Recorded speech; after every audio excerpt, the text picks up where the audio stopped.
क्या आपने कभी सोचा है, हिरण्यकश्यपु का वध सबको पता है, लेकिन उसके वंश में जन्मे प्रहलाद के पोते असुर सम्राट महाबली आज भी करोड़ों लोगों द्वारा पूजनीय क्यों है? एक असुर होते हुए भी वो धर्म, दान और सत्य के प्रतीक कैसे बन गए? आज हम सुनेंगे महाबली और भगवान वामन की वो अद्भुत, दिव्य और अनंत कथा, जिसने सृष्टि का संतुलन ही बदल दिया। दिव्य यात्रा को आगे बढ़ाने के लिए चैनल को सब्सक्राइब जरूर करें। प्रारंभ में केवल शून्य था और उसी शून्य से जन्म ली ये अनंत सृष्टि।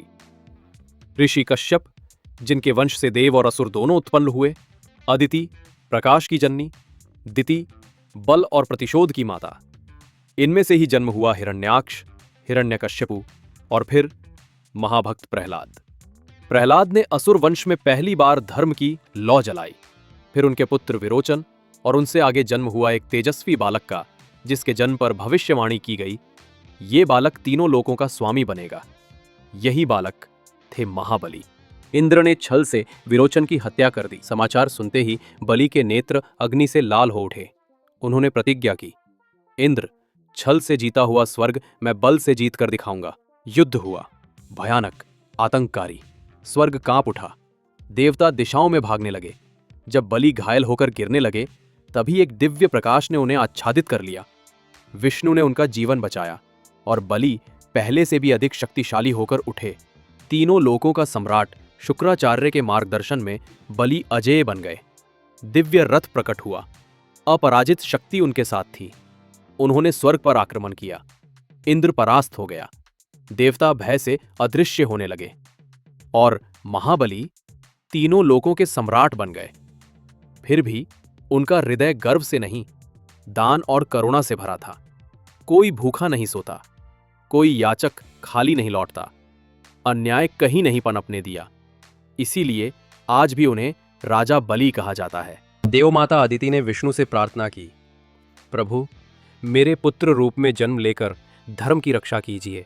और तब धरा पर अवतरित हुए भगवान विष्णु के 5वें अवतार वामन। एक बालक, छोटा कद, लेकिन तेज ऐसा जैसे 1000 सूर्यों का प्रकाश। महाबली 100 अश्वमेध यज्ञ करने वाले थे। उनके 99 पूरे हो चुके थे। इस अंतिम यज्ञ से उन्हें अमर की उपाधि मिलनी थी। वेद ध्वनियां गूंज रही थी और तभी यज्ञशाला के प्रवेश द्वार पर एक दिव्य ब्राह्मण बालक प्रकट हुआ। वामन, मधुर मुस्कान, शांत चेहरा और तेजस्वी नेत्र। महाबली ने प्रण किया, जो मांगोगे दूंगा। शुक्राचार्य ने चेताया, राजन, ये स्वयं विष्णु है, सब छीन लेंगे। लेकिन महाबली मुस्कुराए, यदि भगवान याचक बनकर आए हैं तो दान न देना पाप होगा। वामन ने कहा, मुझे मात्र 3 पग भूमि चाहिए।